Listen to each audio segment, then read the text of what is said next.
presidía, ¿no? Qué loco. Sí. Bueno, estamos en línea con un amigo, con Emanuel Álvarez Agis, viceministro de Economía. Hola, Emanuel, ¿cómo andás? Claudio Villarroel y Emanuel Respighi y toda la mesa detrás de lo que vemos, te saludamos. ¿Qué tal? Buen día, ¿cómo andan? ¿Cómo anda? ¿Cómo anda el viejo? Excelente, ¿Bien?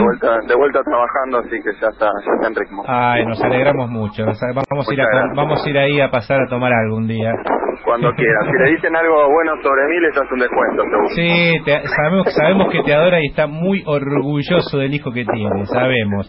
Pero bueno, menos mal. Emanuel, a ver, me acuerdo, los últimos años del gobierno anterior, yo empecé a entender la economía porque se hablaba con palabras normales y se veía en los hechos concretos la funcionalidad de la economía cuando la política manejaba la economía, ¿no? Y ahora empiezo desde hace 2 años a escuchar a los especialistas hablar en nombres que ya me perdí.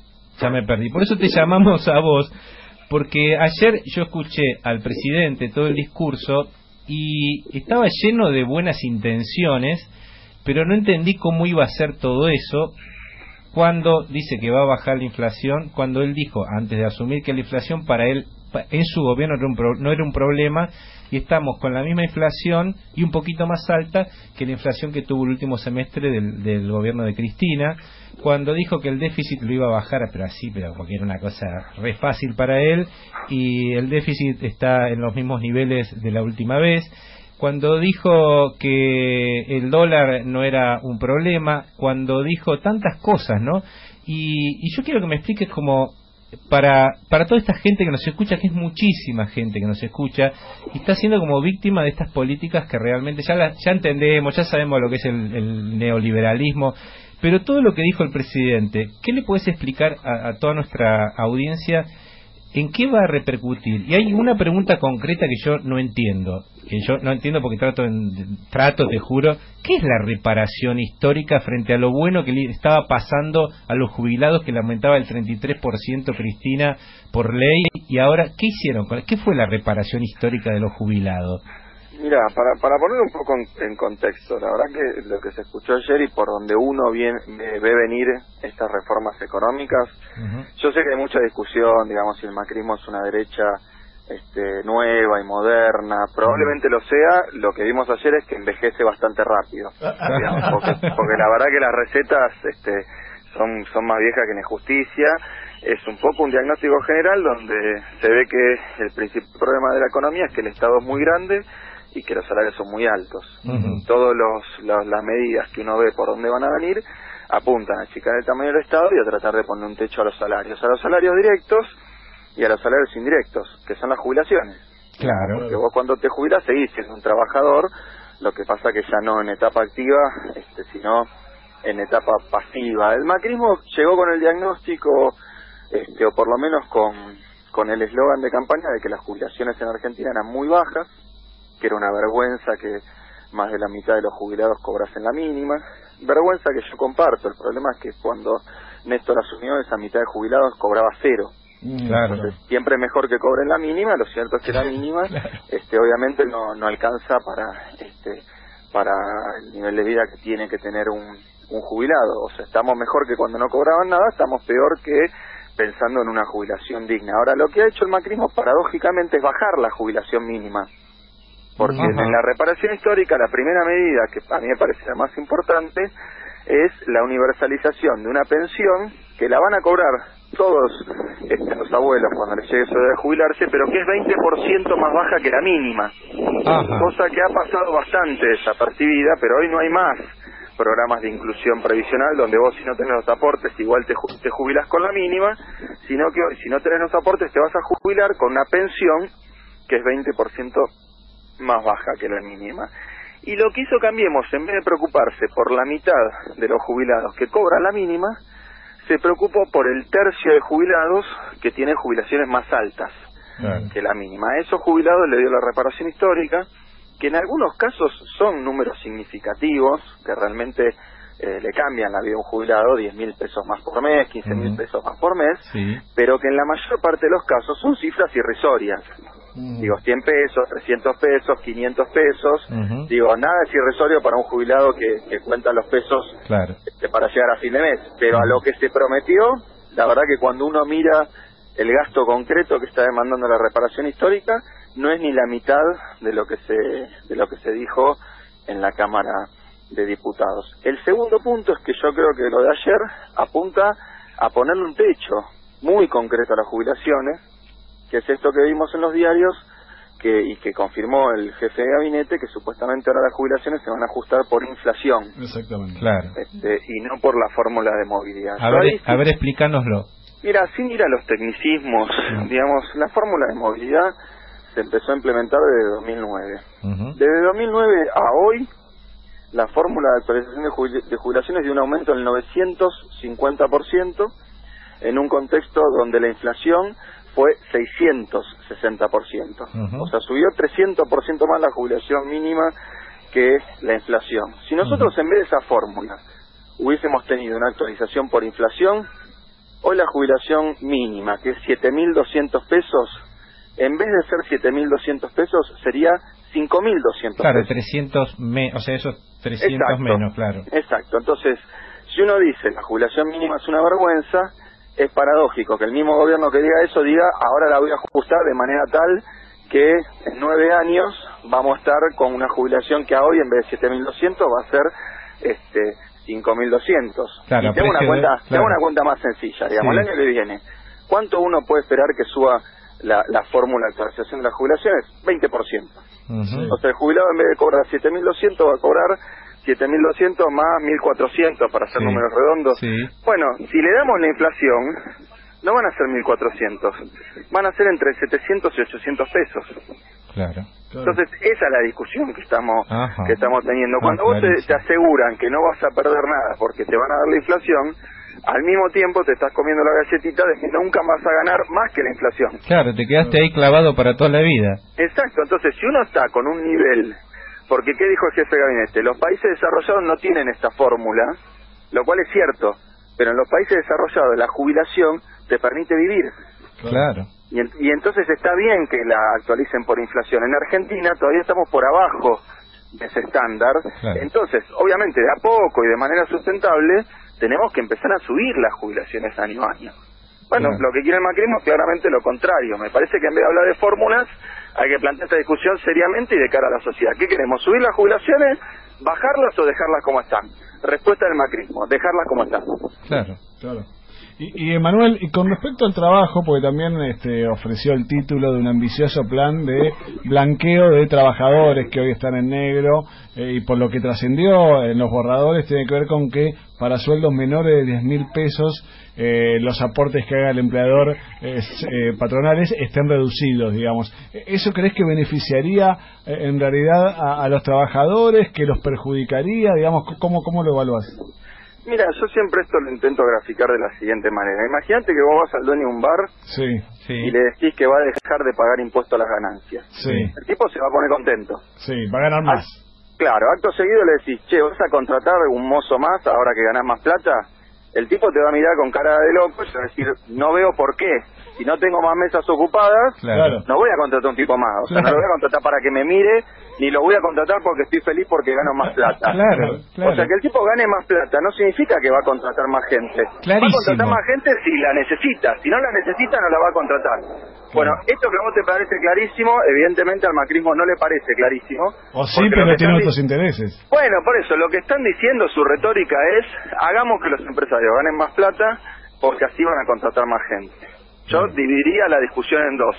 Nos tenemos que poner de acuerdo en si los empresarios tienen que ganar más plata o menos plata. Es una discusión válida, digamos, no hay que asustarse con esa discusión. Ahora, no pensemos que porque ganen más plata van a contratar a más gente. Porque eso no tiene ningún sentido económico, no tiene ningún sentido lógico. Entonces, cuando uno ve que te dicen, no, como van a ganar más plata, van a contratar más gente, yo digo, o hay impericia o hay mala intención, porque ese argumento no se sostiene. Y otra pregunta, ¿es verdad? Yo porque no, digo, me cuesta creer, me cuesta creer, ¿es verdad que cobrarían la renta financiera a más de 1,5 millones de pesos solo a los argentinos y a los que traen guita de afuera y la ponen acá no? Mira, hay que ver cómo está redactada la norma, pero por lo menos por lo que se ha dejado entrever hasta ahora, sí, es verdad. Y es verdad básicamente porque Macrismo necesita que esa plata ingrese. Sí. Vos le cobras un impuesto, obviamente, no entra. Sí, la vas a ahuyentar. Ahora, también quiero acá hacer un punto porque a mí me parece que pasa algo parecido de lo que pasó con la reparación histórica. Sí. Vos me preguntaste de la reparación histórica, Sí. pero la ley de la reparación histórica venía con el blanqueo. Claro. Y la verdad que lo importante era el blanqueo, Claro. el caramelito era la reparación histórica. Me parece que esta reforma pasa algo parecido. El caramelito es que le vamos a cobrar impuesto a la renta financiera. Para ponerlo en números, son 3.000 millones de dólares. Sí. Ese es el caramelito. Sí. Los que especulan van a pagar 3.000 millones de dólares. Sí. El ajuste que acabamos de hablar a los jubilados equivale a 7.000 millones de dólares. Ah, la puta. Claro. Entonces, la verdad que yo, si por un caramelito me tengo que comer un pollo podrido, la verdad que prefiero que te guardes el caramelito. A ver, y otra deducción que hago de mi yo lo miro desde otro lugar, ¿no? Lo que le regalaron a las exportadoras, las retenciones, esos miles y miles de millones, y a las mineras y todo eso, que se le bajó del presupuesto, ¿no? Se le bajó. La están buscando. ¿Se la están sacando a los laburantes y a los jubilados? ¿Sería así? Este es el punto clave, digamos. Nosotros hoy estamos tratando de reducir un déficit fiscal que no es resultado de la pesada herencia, es resultado de el agravamiento del déficit fiscal que Macri generó con sus medidas en 2016. Claro. Digamos, sacando impuestos al campo de la renta financiera, eso significó justamente 7.000 millones de dólares que fueron transferidos hacia el campo y hacia la minería. ¿Con Sí. qué hipótesis? De vuelta, si ganan más plata, Van a dar más van a laburo. invertir más. Sí. No pasó. Entonces, como no pasó, ahora hay que salir a manotear esos 7.000 millones de dólares de algún lado. Y en vez de volver sobre el campo y sobre la minería, a Macri se le ha ocurrido ir con los jubilados. Insisto con este argumento porque me parece que está una metodología. Macri dijo, hay jubilados de privilegio, Sí. entonces vamos a bajar todas las jubilaciones. Vos te acordarás, había 50 jubilados que tenían un yate Sí. en la República Sí, Argentina. sí, sí. Resultado, a 4 millones de jubilados le sacaron los remedios del PAMI. Entonces yo digo, ¿por qué no nos dicen cuáles son los 50 jubilados con el yate?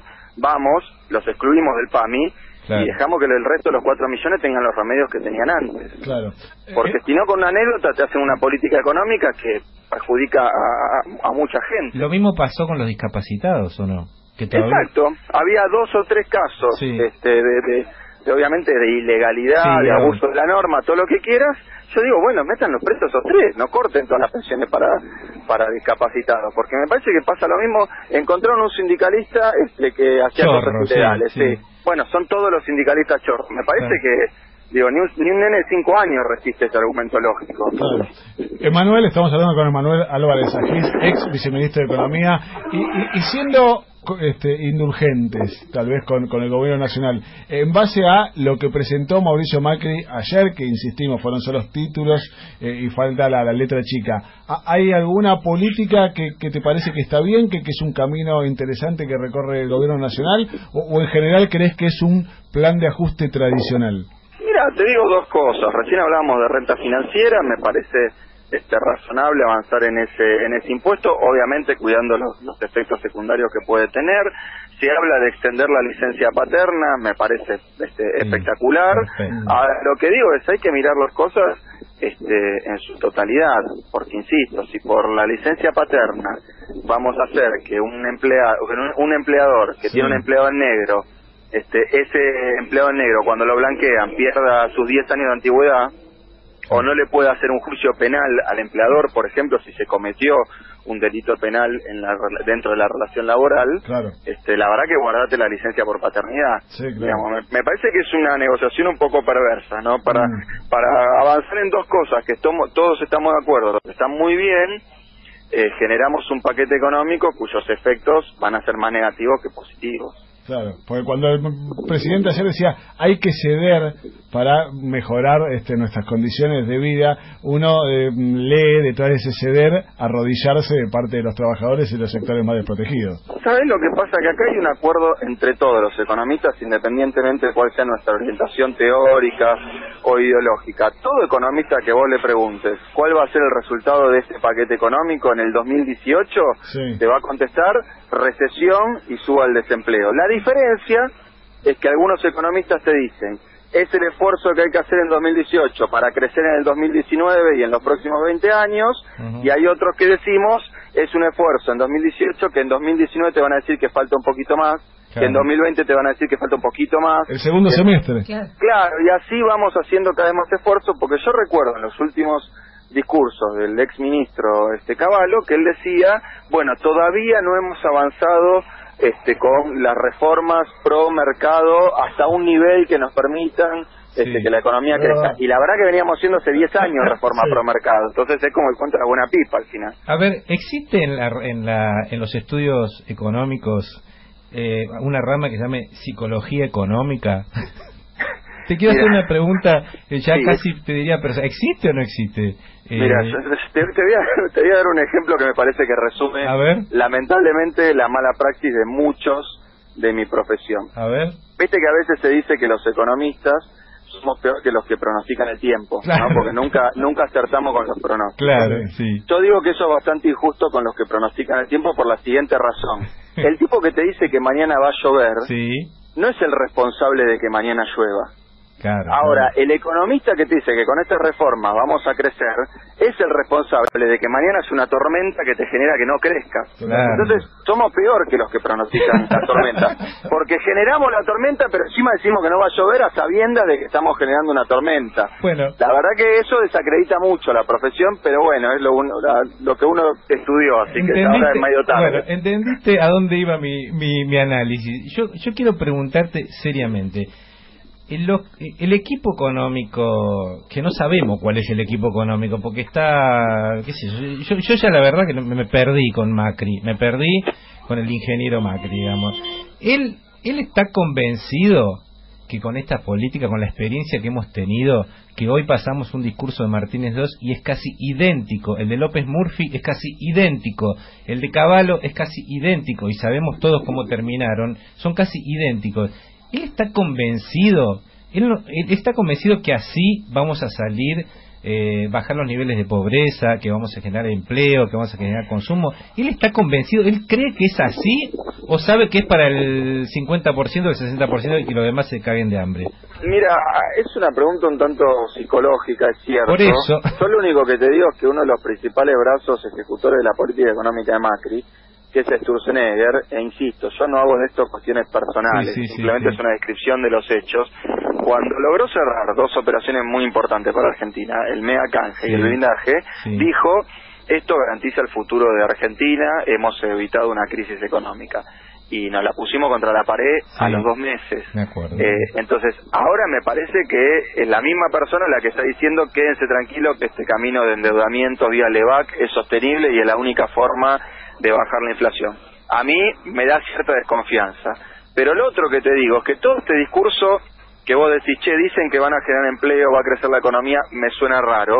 Yo lo que sí veo que concretamente va a hacer es, va a liberar un montón de dinero del gasto público para que Argentina lo pueda destinar a pagar la deuda que está tomando. Claro. Por eso lo aplaude el FMI, digamos, porque el FMI no representa a la Argentina, representa a los países que le prestan plata a la Argentina. Claro. Y de la misma manera que si vos sacás un crédito en el banco por 10.000 pesos, tenés un problema. Ahora, si sacás un crédito en el banco por 10 millones de pesos, el problema lo tiene el banco. Digamos, y acá Argentina sacó 100.000 millones de dólares prestados. Entonces el problema lo tienen los acreedores, no la Argentina, que se tienen que asegurar que pueden cobrar. La forma básica de cobrar es que vos en vez de gastarte la plata en jubilaciones, te la ahorres y pagues los intereses de la deuda. Hoy la política económica está orientada a ese fin, y no es casualidad que se anuncie este paquete de medidas el día que llega la misión del Fondo Monetario Internacional de Argentina. Me parece que es una señal bastante clara. Yo lo que digo es ojalá esa política diera buenos resultados. Toda la experiencia internacional Y toda la experiencia argentina indica que no. Acá hay una especie de amnesia económica. Yo esta receta ya la vi 5 veces más o menos. Y la última y cortita es... Dale. Esos 100.000 millones de dólares, ¿para qué los pidieron? Básicamente para sostener la demanda de dólares que hoy en Argentina suma más o menos 30.000 millones de dólares por año. Pero ¿y esos dólares a dónde van? A donde vos quieras que vayan, pero básicamente a 3 destinos muy concretos. Una, a pagar importaciones, porque Argentina importa más de lo que exporta. Otra, a ahorrar en dólares. La fuga de capitales está en 15.000 millones de dólares. Y otras son ganancias de empresas que remiten, empresas internacionales que remiten sus ganancias a sus casas matrices. Todo afuera. Sí, por supuesto, pero además para el funcionamiento de la economía argentina es tan grave que alguien mande $1 a una cuenta en Suiza como que lo guarde abajo del colchón. Claro, porque es productivo. Exacto, porque no está en el sistema, digamos. Entonces ahí es donde hay que tener cuidado, porque este endeudamiento, si bien en el corto plazo no va a pasar ningún cimbronazo, salvo cuestiones de afuera, digamos, que no están bajo control de los argentinos, me parece que en el mediano plazo, ya no en el largo plazo, es bastante insostenible. Sos un fenómeno, Manuel, la verdad te entendí todo. Muchísimas gracias, Emanuel Álvarez Agis, ex viceministro de Economía. Muchísimas gracias, la verdad. Gracias a ustedes y un abrazo para toda la gente.